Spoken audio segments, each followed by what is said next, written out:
امریکہ اور اسرائیل جاؤ پھٹا کھاؤ، نہیں کرنی مفت میں جنگ بندی میں نے۔ لو جی، ایران نے صاف انکار کر دیا غیر مشروط جنگ بندی سے اور رکھ دی 6 تگڑی اور زبردست اسٹریٹجک شرائط جنگ روکنے کے لیے۔ اور سب سے مزے کی اور اہم بات یہ ہے کہ یہ وہ شرائط ہیں جو پہلی بار خود ایرانی میڈیا سامنے لایا ہے، یعنی نہایت مصدقہ شرائط ہیں یہ۔ آئیں آپ کو بتاتے ہیں کہ ایران نے جنگ بندی کے لیے آخر کون کون سی 6 اسٹریٹجک شرائط رکھی ہیں امریکہ کے سامنے۔ تو دوستو، جنگ بندی کے لیے جو سب سے پہلی شرط ایران نے رکھی ہے وہ یہ ہے کہ یقین دہانی کرائے امریکہ، گارنٹی دے کہ آئندہ جنگ نہیں کرے گا، وہ دوبارہ شروع نہیں کرے گا وہ ایران سے جنگ، اور صرف امریکہ ہی نہیں بلکہ اسرائیل بھی دوبارہ حملہ نہیں کرے گا ایران پہ۔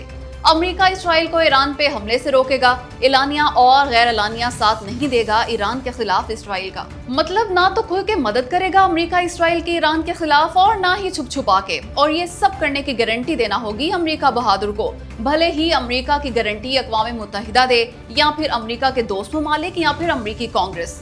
اور دوسری تو انتہا سے زیادہ کڑی شرط لگائی ایران نے جنگ بندی کے لیے، کہا امریکہ اس خطے سے اپنے تمام کے تمام اڈوں کا فی الفور خاتمہ کر دے، فوراً ختم کر دے اپنے تمام اڈے اس خطے سے، یعنی سعودی عرب، UAE، قطر، عراق، بحرین اور عمان وغیرہ سے اپنے فوجی اڈے بنا وقت ضائع کیے ختم کر دے امریکہ، ورنہ جنگ رہے گی جاری، پھر لگے گی سب خلیجی ممالک کی باری۔ خیر، دیکھتے ہیں یہ شرط مانتا ہے امریکہ یا نہیں، کیونکہ نہایت اہم اور مشکل شرط ہے یہ۔ اور امریکہ کو تو چھوڑیں، لگ ایسا رہا ہے کہ قطر، خاص کر UAE کبھی نہیں کریں گے اپنے ملک سے امریکی اڈوں کا خاتمہ۔ UAE تو امریکہ اور اسرائیل کی خوشامد کی تمام حدیں عبور کر چکا ہے۔ خیر، جنگ بندی کے لیے ایران کی شاید سب سے اہم شرط ہے شرط نمبر 3۔ اس شرط میں ایران نے صاف صاف کہا ہے کہ ایران کے خلاف جارحیت کرنے والے ممالک کو پیچھے دھکیلا جائے اور ایران کو ہرجانہ ادا کیا جائے اس کے نقصانات کا۔ اس کا مطلب صاف ہے کہ امریکہ اور اسرائیل جو کہ اگریسرز ہیں، انہیں اپنی فوجی پوزیشنز، اڈوں اور خطے میں موجود فوجی موجودگی سے پیچھے ہٹنا پڑے گا۔ وہ رول بیک کریں، یعنی پسپائی اختیار کریں، یوں ایران کو فتح یا کم از کم اسٹریٹجک برتری کا احساس ہوگا۔ مطلب یہ مطالبہ اصل میں ایران کے خلاف جارحیت کرنے والے ممالک امریکہ اور اسرائیل کو سبق سکھلانے کا مطالبہ ہے۔ اس کے علاوہ دوسرا حصہ اس شرط کا یہ ہے کہ اس جنگ کے دوران ایران کو جو بھی نقصان ہوا، امریکہ اور اسرائیل اس کا ہرجانہ ادا کریں، یعنی ایران کے فوجی اڈوں اور انفراسٹرکچر کو جتنا نقصان ہوا وہ تمام نقصان بھریں یہ دونوں جارح ممالک، ایران کے ہر قسم کے معاشی نقصان کو پورا کریں، انسانی جانوں کے ضیاع کا بھی معاوضہ یعنی دیت دیں۔ اصل میں ایران نے یہ مطالبہ عالمی قانون کے تحت کیا ہے۔ انٹرنیشنل لا ہے کہ جارح ملک کو متاثرہ ملک کو ہرجانہ ادا کرنا ہوتا ہے، تبھی تو ایران کا کہنا ہے کہ بغیر معاوضے کے جنگ بندی ہرگز قبول نہیں کی جائے گی۔ خیر، چوتھی شرط یہ ہے ایران کی کہ تمام علاقائی فرنٹس پہ جنگ کو ختم کیا جائے، یعنی صرف ایران کے خلاف براہ راست جنگ ہی نہ روکی جائے بلکہ خطے کے تمام مزاحمتی محاذوں پہ بھی فوری طور پر جنگ بندی ہو جائے، یعنی باز آ جائے اسرائیل فلسطین پہ حملوں سے، غزہ کی جان چھوڑ دے، کر دے مظالم بند وہاں، ساتھ ہی ساتھ لبنان پر بھی حملے روک دے، وہ لبنان میں حزب اللہ کے خلاف آپریشنز بند کر دے۔ ان کے علاوہ یمن میں حوثی باغیوں اور عراق اور شام میں ایران سے منسلک ملیشیا گروپس پر حملے ختم کیے جائیں، کیونکہ ایران کا ماننا ہے کہ اصل جنگ بندی تبھی ممکن ہے جب تمام کے تمام محاذوں سے جارحیت ختم کی جائے۔ جنگ بند کرنے کی 5ویں شرط ایران نے یہ رکھی ہے کہ آبنائے ہرمز کے لیے نئی قانونی رجیم پر عمل درآمد کیا جائے۔ اس کا مطلب یہ ہے کہ موجودہ عالمی قوانین کے بجائے ایران کے تجویز کردہ نئی قانونی فریم ورک پر عمل درآمد کیا جائے تاکہ ایران کو زیادہ کنٹرول دیا جائے آبنائے ہرمز پر، یعنی امریکہ وغیرہ کو خلیج فارس میں مداخلت کا کوئی حق نہ ہو۔ اصل میں یہ شرط ایران کی اسٹریٹجک پوزیشن مستحکم کرنے اور تیل کی سپلائی پر اپنا لیوریج بڑھانے کی ڈیمانڈ ہے۔ اور چھٹی اور آخری شرط یہ رکھی ایران نے جنگ بندی کی کہ ایران مخالف میڈیا آپریٹیوز کے خلاف قانونی کارروائی کی جائے اور انہیں ملک بدر کیا جائے، یعنی مغربی اور دیگر ممالک میں ایران کے خلاف دشمنی پر مبنی پروپیگنڈا کرنے والے صحافیوں، میڈیا شخصیات اور میڈیا اداروں کے خلاف کارروائی کی جائے، ان پہ مقدمے چلائے جائیں اور ان ممالک سے نکال باہر کیا جائے انہیں۔ اب آپ کمنٹ کر کے بتائیں کہ ایران کی کون سی شرط سب سے زیادہ پسند آئی آپ کو، اور کیا امریکہ ان شرائط کو مان لے گا یا نہیں؟ اور ہاں، ویڈیو کو لائک اور شیئر بھی ضرور کریں۔ دوستو، صرف پاکستان ہی ہے جو آگ اور پانی کا ملاپ کرا سکتا ہے، مطلب ایران اور امریکہ دونوں کو ایک ساتھ صرف پاکستان ہی بٹھا سکتا ہے مذاکرات کی میز پہ۔ اس لیے تو فیلڈ مارشل عاصم منیر نے اس موضوع پہ بات کی امریکی صدر ڈونلڈ ٹرمپ سے اور انہیں مذاکرات کے لیے راضی کیا۔ 5 रोजा जंग बंदी का ऐलान भी ट्रंप ने पाकिस्तान ही के कहने पे किया।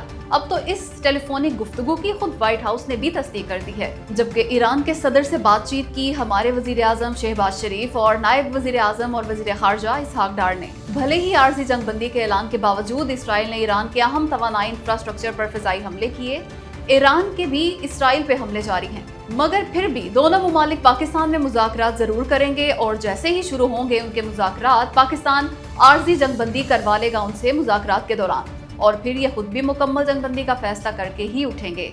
खुद ही देख लिया आपने कि ईरान के सुप्रीम लीडर मुश्तबा खामेनाई ने अमेरिका से मुज़ाकरात की हिमायत कर दी। अमेरिकी सदर भी मुज़ाकरात की बात कर रहे हैं, बल्कि उन्होंने अपने मुतालबों की लिस्ट पाकिस्तान को दे दी है। उधर ईरान ने भी जंगबंदी के 6 शराइत शायद पाकिस्तान ही के हवाले की। दुआ करें कामयाब हो जाएं इन दोनों मुमालिक के मुज़ाकरात इस्लामाबाद में और सुख का सांस ले दुनिया। वाह पाकिस्तान वाह, पाकिस्तान ने दुनिया पे सबसे बड़ा एहसान कर दिया। इस वक्त अमेरिका और ईरान समेत पूरी दुनिया पाकिस्तान की जानिब देख रही है। दर्जन भर जंगें रुकवाने वाले डोनाल्ड ट्रंप के अपने मुल्क सुपर पावर अमेरिका की जंग पाकिस्तान रुकवा रहा है। पाकिस्तान ही वो वाहिद मुल्क है जिसकी बात अमेरिका और ईरान दोनों मान रहे हैं। इसलिए बहुत जल्द दोनों ही मुल्क पाकिस्तान में मुज़ाकरात करेंगे। तमाम का तमाम आलमी मीडिया ये खबरें दे रहा है और वो भी मुसलसल। हर तरफ बस पाकिस्तान पाकिस्तान का ही जिक्र हो रहा है, क्योंकि सिर्फ पाकिस्तान ही है जो ईरान और अमेरिका की ये जंग बंद करवा सकता है और पूरी दुनिया को महंगाई के तूफान से बचा सकता है। इस लड़ाई को मजीद बढ़ने से रोक सकता है। तभी तो अमेरिका, इसराइल और ईरान की इस जंग में पाकिस्तान की बात की जा रही है, क्योंकि सबको मालूम है कि पाकिस्तान ही इस आग पर पानी डाल सकता है। ईरान को दुनिया में अगर किसी पे एतमाद है तो वो पाकिस्तान है। अरब मुमालिक पाकिस्तान पे अंधा एतमाद करते हैं। रहा अमेरिका तो उसके सदर डोनाल्ड ट्रंप के जाती ताल्लुकात हैं फील्ड मार्शल आसिम मुनीर और वजीर आजम पाकिस्तान शहबाज शरीफ के साथ। वो पाकिस्तान और पाकिस्तान के इन लीडर्स की तारीफ करते नहीं थकते, इसलिए वो भी ब्लाइंड ट्रस्ट करते हैं पाकिस्तान पे। तभी तो पाकिस्तान की कोशिशें इस कदर रंग ले आईं कि इंशाल्लाह किसी भी वक्त पाकिस्तान में अमेरिका और ईरान के मुज़ाकरात शुरू हो जाएंगे और कामयाब भी होंगे, और पूरी दुनिया कहेगी कि कमाल कर गया पाकिस्तान। इंशाल्लाह। गोदी मीडिया रो रो के पागल हो गया, मातम करने लगा गोदी मीडिया, क्योंकि अमेरिका और ईरान के मुज़ाकरात करवा रहा है पाकिस्तान। पाकिस्तान ही ला रहा है इन दोनों मुमालिक को मुज़ाकरात की मेज पे, और वो भी पाकिस्तान में, इस्लामाबाद में होंगे ये मुज़ाकरात। और यही बात बर्दाश्त नहीं हो रही मोदी सरकार और उसके पालतू मीडिया से, क्योंकि मरकज़े निगाह है पाकिस्तान। पाकिस्तान ही की अहमियत है इस वक्त। खुद सुपर पावर अमेरिका और इसके सदर डोनाल्ड ट्रंप पाकिस्तान की जानिब देख रहे हैं। हद तो ये है कि पूरी दुनिया इस मिशन में पाकिस्तान की कामयाबी के लिए दुआगो है। ऐसे में भारत, जो खुद को विश्व गुरु यानी दुनिया का उस्ताद या वर्ल्ड लीडर कहता है, उसे कोई पूछ ही नहीं रहा। मुकम्मल इर्रेलेवेंट हो चुका भारत। इसीलिए तो शोक का सा आलम है इंडिया में पाकिस्तान की इस अजीम कामयाबी पर। हद तो ये है कि भारत में मौजूद कुछ संजीदा लोग ये कहने पर मजबूर हो गए कि भारत ने अपने आप को खुद ही टाइटल दे दिया था विश्व गुरु का, जबकि पाकिस्तान को दुनिया भर ने विश्व गुरु बना दिया है। खैर, सड़ो शरीको, सड़ो जलो भुनो। खलीजी ममालिक लाओ 5 खरब डॉलर्स। अमेरिका और इसराइल ने ईरान से जंग लड़ी है, इसके अखराजात बनते हैं $5 ट्रिलियन। तुम अदा करो ये भारी भरकम रकम। लो जी, अमेरिकी सदर डोनाल्ड ट्रंप ने अपनी जंग लड़ने के पैसे अरब मुमालिक से मांग लिए, यानी भत्ता मांग लिया अरब मुमालिक से। दबाव डालना शुरू कर दिया इन मुमालिक पे इस रकम की अदायगी का। हालांकि ईरान से ये जंग अमेरिका और इसराइल की थी, इन्हीं दोनों मुमालिक ने ये जंग खुद शुरू की थी, मगर अरब मुमालिक से अखराजात लेना शुरू कर दिए अमेरिका बहादुर ने।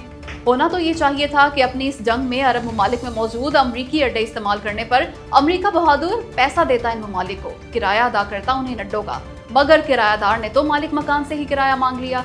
है ना मजे की बात।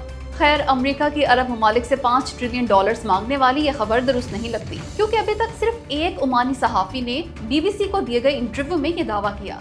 उनके अलावा किसी और ने सबूतों के साथ ये दावा नहीं किया। आजाद जराये से तस्दीक ना हो सकी इस दावे की, इसलिए ये दावा महज इल्जाम और गैर मुस्तदिका बात है। अलबत्ता ये खबर बिल्कुल दुरुस्त है कि अमेरिका ने कांग्रेस से $200 अरब की इजाफी रकम मांग ली है ईरान जंग के लिए।